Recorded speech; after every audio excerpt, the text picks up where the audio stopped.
स्वागत है आपका सुपरफास्ट छत्तीसगढ़। आप देख रहे हैं, मैं हूं आपके साथ ऋतु ज्ञानवानी। देश भर के कई राज्यों के राज्यपाल बदल दिए गए हैं। राष्ट्रपति द्रौपदी मुर्मू ने 12 राज्य और 1 केंद्र शासित प्रदेश के राज्यपाल और उपराज्यपाल बदले हैं। आंध्र प्रदेश के राज्यपाल बिस्वाभूषण हरिचंदन को छत्तीसगढ़ का राज्यपाल नियुक्त किया गया है, तो वहीं छत्तीसगढ़ की राज्यपाल अनुसुईया उइके को मणिपुर का राज्यपाल नियुक्त किया गया। इसी के साथ ही झारखंड के राज्यपाल रमेश बैस को महाराष्ट्र का राज्यपाल नियुक्त किया गया, तो वहीं कुछ नए राज्यपालों की भी नियुक्तियां की गई हैं।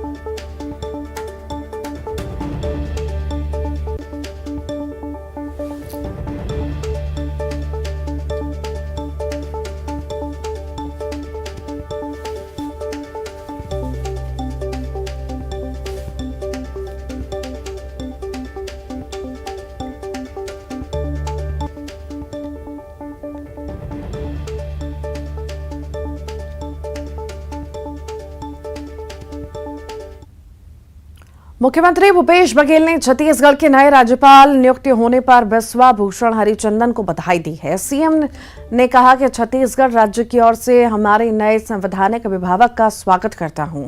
इसी के साथ ही उन्होंने राज्यपाल अनुसुईया उइके को मणिपुर के राज्यपाल बनाए जाने पर उनको शुभकामनाएं दी। उन्होंने कहा कि व्यक्तिगत रूप से मैं उन्हें अपनी बड़ी बहन मानता हूं। साथ ही उन्होंने ये भी कहा कि मुझे इस बात की पीड़ा हमेशा रहेगी कि बीजेपी ने उन्हें उनकी भावनाओं के अनुरूप काम नहीं करने दिया। ये तो आप बता रही हैं। अभी नए राज्यपाल आ रहे हैं, उनका स्वागत है। हमारे पड़ोसी राज्य से आ रहे हैं, अनुभवी विधायक भी रहे हैं, राज्यपाल रहे हैं, आंध्र प्रदेश के राज्यपाल हैं और उसके रूप में आ रहे हैं, उसका स्वागत करते हैं। हाँ, तो उन्होंने कहा ना कि 1 घंटे के भीतर में हस्ताक्षर कर दूंगी। ये तो बयान आया था, मीडियम भी आया था और मुझे भी बोली थी, लेकिन उसके बाद जो एकात्म परिसर से जो पर्ची आती गई और उसके बाद बहुत भद्र महिला है, सीधी सादी है, सरल महिला है। मैं तो उस दिन भी बोला था मेरी बड़ी बहन जैसी है, और लेकिन जिस प्रकार से भारतीय जनता पार्टी के लोग राजभवन को राजनीति का अखाड़ा केंद्र बना देते, वो बेहद दुर्भाग्यजनक है। प्रदेश में राज्यपाल के बदलाव पर पीसीसी चीफ मोहन मरकाम ने कहा कि संवैधानिक पदों पर बैठे व्यक्ति को संविधान के अनुसार कार्य करना चाहिए। जाते जाते राज्यपाल से मेरा निवेदन है कि आरक्षण विधेयक पर हस्ताक्षर कर दें। नए राज्यपाल आएंगे, उन्हें समझने में समय लगेगा। छत्तीसगढ़ की जनता को उनके हक और अधिकार का समय पर मिलना चाहिए।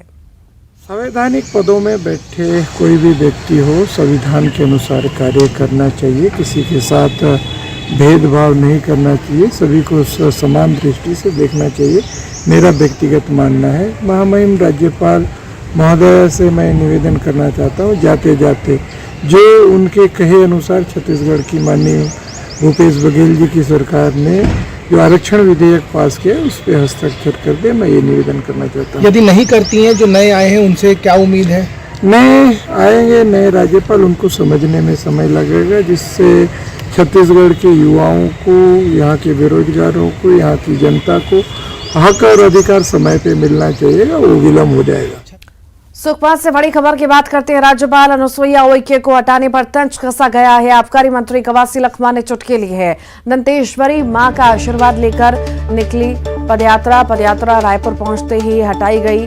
राज्यपाल मां दंतेश्वरी के आशीर्वाद में बहुत ताकत है, लखमा ने ऐसा कहा है। आदिवासियों की आवाज में बहुत ताकत है, लखमा का यह बयान आया है।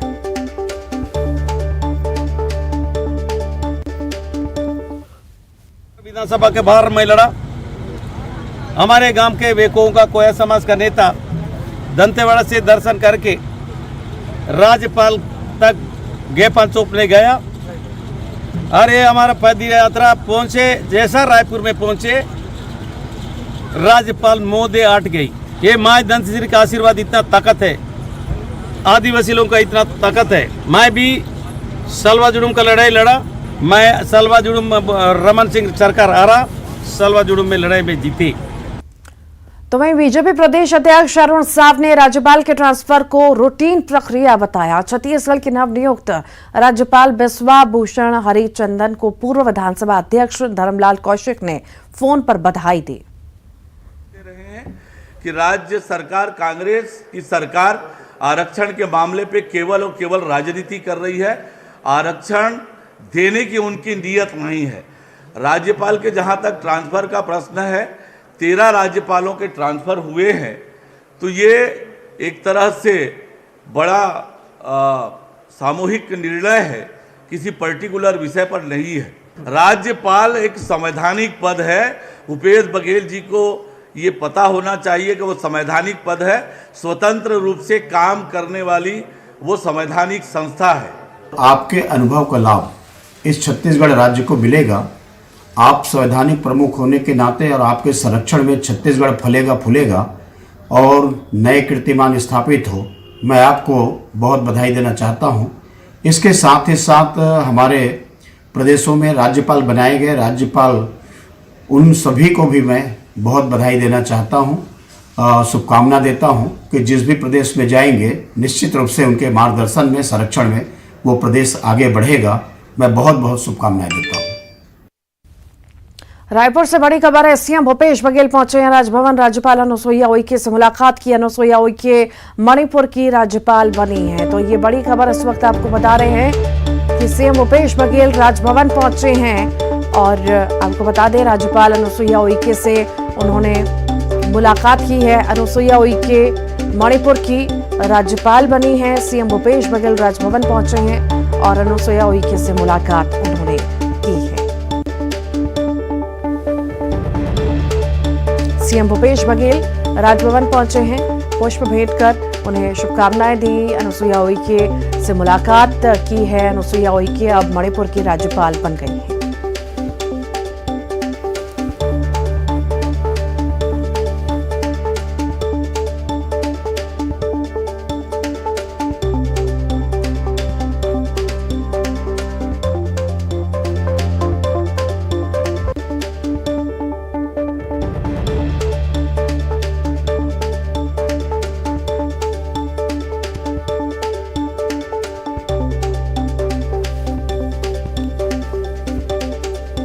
राजभवन पहुंचे हैं सीएम भूपेश बघेल। ये तस्वीरें आप देख रहे हैं। सीएम भूपेश बघेल राजभवन पहुंचे। राज्यपाल अनुसुईया उइके से उन्होंने मुलाकात की है। बता दें आपको मणिपुर के राज्यपाल बनाई गई हैं अनुसुईया उइके।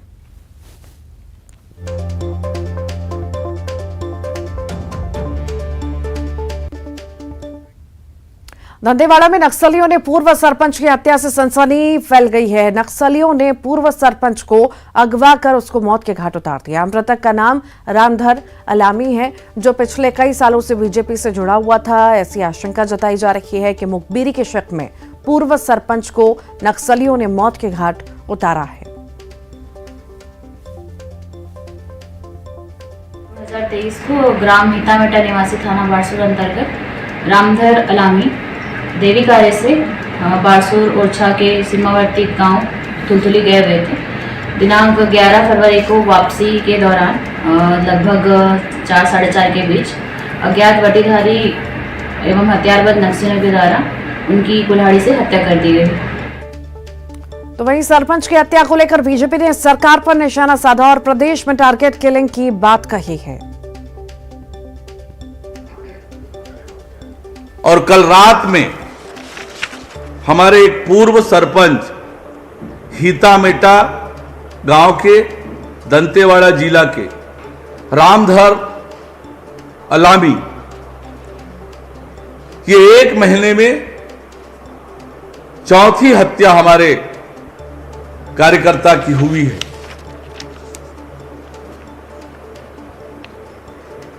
मेरा स्पष्ट कहना है कि यह टारगेट किलिंग है, कांग्रेस का षड्यंत्र है। कांग्रेस की जिस प्रकार से जमीन खिसक रही है,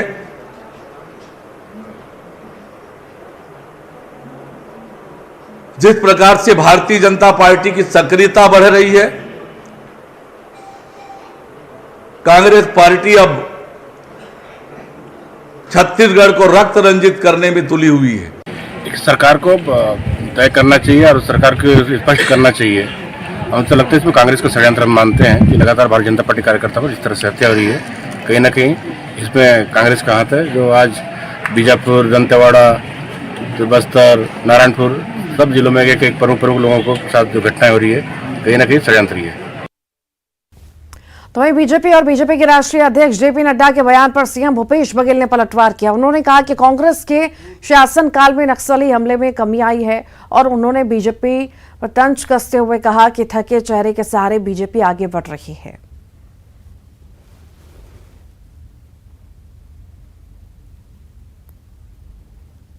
वो थके हुए चेहरे हैं, जितने चेहरे देख लीजिए 15 साल 17 रहे, थक गए हैं वो लोग और उसी चेहरे के सामने करके आ रहे हैं। उससे उम्मीद नहीं कर सकते, छत्तीसगढ़ की जनता बिल्कुल उनसे उम्मीद नहीं है। नक्सली पीछे हटे हैं, इसमें कोई शक नहीं। अब पहले वो हमला करते थे सामूहिक रूप से, अब उसने अपनी रणनीति बदली है कि घर में जाओ और किसी गोली मार के आ जाओ या उसकी हत्या करके आ जाओ। तो इसका मतलब ये है कि उसकी ताकत कम हुई है, कमज़ोर हुए हैं और सिमट भी गया है। आप रिकॉर्ड निकाल के देखेंगे कि लगभग 600 गांव हमने नक्सलियों को खाली कराया है। ये हमारे वीर बहादुर जवानों की ताकत है और हमारी रणनीति है, हमारी नीतियां जो है उसके कारण से 300 स्कूल फिर से प्रारंभ किए हैं, जो स्कूल भारतीय जनता पार्टी शासनकाल में बंद हो गया था। रायपुर से बड़ी खबर की बात करेंगे। क्रमिक हड़ताल करने उतरे हैं सहायक शिक्षक। वेतन विसंगति दूर करने की मांग को लेकर धरना दिया जा रहा है। सहायक शिक्षक अपने स्कूलों में हड़ताल करेंगे। काली पट्टी बांधकर सभी जिलों में हड़ताल होगी। छात्रों को पढ़ाने के साथ ही विरोध दर्ज कराएंगे।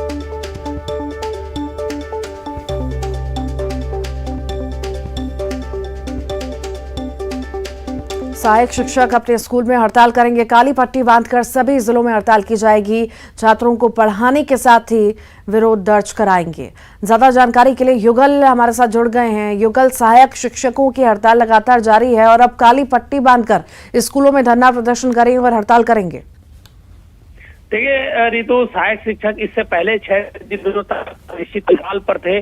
पूरा शिक्षा व्यवस्था छत्तीसगढ़ में प्राथमिक जो शिक्षा व्यवस्था है वो चौपट हो गई थी। अब शिक्षकों के भविष्य जो विद्यार्थियों के भविष्य को ध्यान में रखते हुए क्रमबद्ध तरीके से क्रमिक आंदोलन करने का ऐलान किया है। आज जो उनकी आंदोलन है रायपुर से शुरुआत हुई, इसके बाद धमतरी से होगा, फिर एक एक करके जो आरटीओ जिस आधार पर जो नंबर जारी करते हैं 4, 5, 6, उसी आधार पर अलग अलग जिलों में क्रमबद्ध तरीके से आंदोलन करेंगे। मतलब यही है कि बातचीत का रास्ता अभी नहीं होने की वजह से जो शिक्षक है वो आंदोलन पर है। 1,09,000 सहायक शिक्षक है और उनके क्रम जो है आंदोलन में चले जाने से शिक्षकी कार्य पूरी तरह से प्रभावित हो रहा है। अब ये है कि अब अलग अलग जिलों में अलग अलग दिन जो है आंदोलन होगा। उसके बाद क्या रणनीति रहती है शिक्षकों का, ये देखने वाली बात है। लेकिन शिक्षा विभाग, डीपीआई अभी तक इन आंदोलनकारी शिक्षकों से बात करना शायद तक नहीं चाह रहे हैं। यही वजह है कि आंदोलन है वो लंबा खींचता जा रहा है। आने वाले समय में परीक्षा सर पर है, ऐसे में बच्चों के जो भविष्य है उनकी जो पढ़ाई हो पूरी तरह से बाधित हो रही है। अब चाहिए कि शिक्षा विभाग को आगे आकर आंदोलनकारियों से बात करें ताकि आगे जो होम एग्जाम होने हैं उस पर जो बच्चों के जो परीक्षा परिणाम है वो बेहतर आ सके। और इस तरह से अड़ियल रवैया चाहे किसी की ओर से भी बिल्कुल जायज नहीं कहा जा सकता, क्योंकि बच्चों का भविष्य दांव पर है। अभिभावक परेशान है लेकिन जवाबदार अधिकारी हैं वो मौन है। जी बहुत बहुत शुक्रिया युगल। रायगढ़ से बड़ी खबर की बात करेंगे। अवैध हथियार के साथ ही 2 आरोपी गिरफ्तार हुए हैं। आरोपियों से कारतूस और 2 देसी कट्टे भी जब्त हुए हैं। दोनों सगे भाई बताए जा रहे हैं। गिरोह बनाकर अपराध किया करते थे। दोनों पर लूट, डकैती और मारपीट के 11 मामले दर्ज हैं। तमनार पुलिस ने दोनों भाइयों को गिरफ्तार कर लिया है।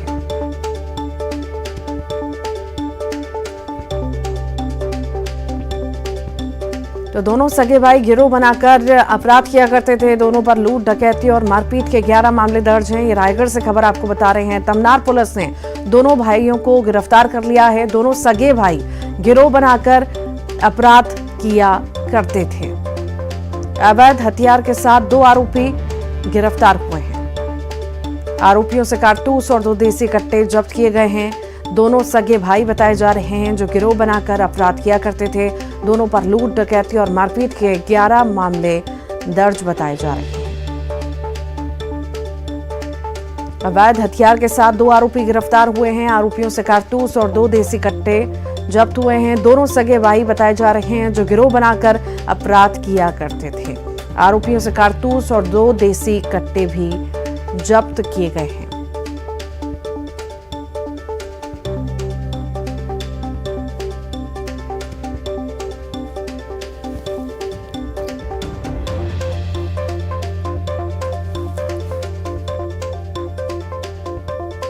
और ज्यादा जानकारी के लिए हरपाल हमारे साथ जुड़ गए हैं। हरपाल, 2 आरोपी गिरफ्तार हुए हैं अवैध हथियारों के साथ। आखिर कहां कहां इनका नेटवर्क है, क्या क्या अपराध में लिप्त थे, जानकारी विस्तार से दीजिए।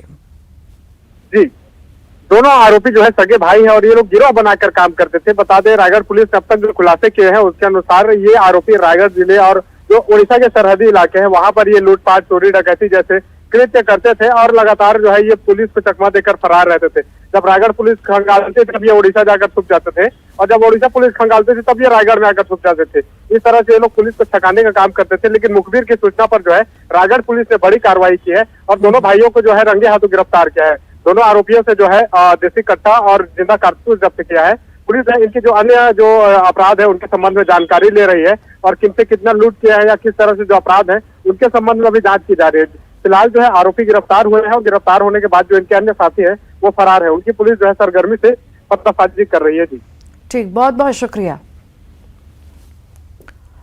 पेंड्रा से बड़ी खबर की बात करते हैं। खड़े ट्रक में खाना बनाते समय आग लगी। ड्राइवर और हेल्पर दोनों खाना बना रहे थे। दोनों ट्रक के कैबिन में खाना बना रहे थे। राहगीरों की मदद से आग पर काबू पाया गया। पेंड्रा बिलासपुर मार्ग पर केंदा घाटी में यह हादसा हुआ है। चालक और हेल्पर मामूली रूप से घायल बताए जा रहे हैं।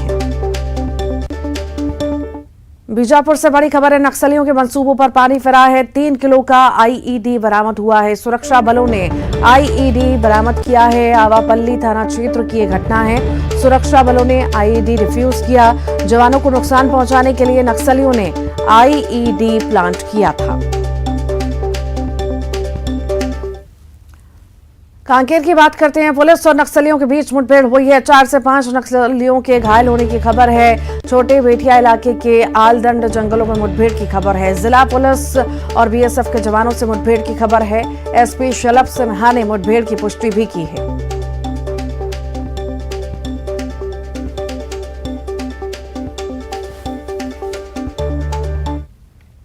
के दौरान आज सुबह 10 बजे लगभग पार्टियों के साथ में नक्सलियों की मुठभेड़ हुई। जैसे ही जंगल पहाड़ी की तरफ हमारी सुरक्षा बलों की पार्टियां सर्चिंग के लिए बढ़ रही थी तो नक्सलियों की तरफ से काफ़ी हेवी फायर आया है और उसके जवाब में सुरक्षा बलों ने भी जवाबी कार्रवाई की और लगभग 1 घंटे की मुठभेड़ के बाद में नक्सली जो है वो जंगल की आड़ लेकर के जगह से मौके से फरार हो गए हैं। मौके पे कैंप का सामान मिला है। अभी क्योंकि पार्टियां लौटी नहीं है तो पूरा विस्तृत जो जानकारी है वो लौटने के बाद ही दिया जाए। और आइए अब देखेंगे 25 सेकंड